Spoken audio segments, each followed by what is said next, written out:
Арбаңыздар, ассаламу алейкум. Мына азыр ушул жерде турган жерим Кыргоонун бейли деп коет. Кыргоонун бейли бул Жумгалдын Өрнөк тарабынан келаткандагы Токтогулдун Саргамыш айылына аша турган бел Кыргоонун бейли деп коет.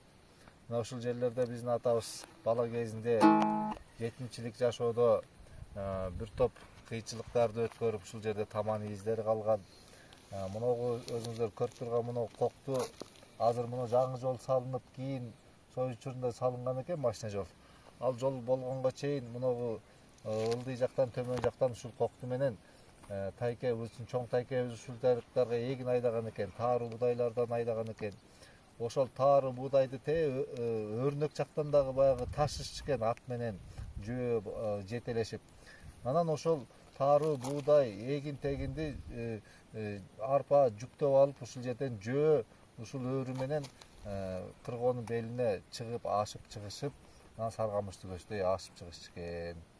Эми өзүңүздөр ойлоңуздар, кичинекей бала, жаш бала жетелегени эгин артылган чоң аргымактар, жылкылар, аттар ошолорду жетелеп алып ушул жерден ашып бир топ бала кезинде ушундай күндөрдү өткөргөн экен атабыз.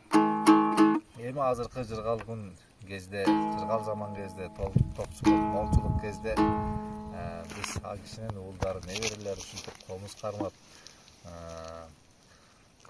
көзүбүздөн күлкү, уртубуздан күлкү тамып, оозубуздан ыр чыгып, колубуздан күү чыгып аткан заманда жашап атабыз. Ал эмесе Карамолдо Орозов атабыздын Ибарат деген күүсү бар. Мен ушул күүнү ушул жерде кайыр берейин, кабыл алыңыздар.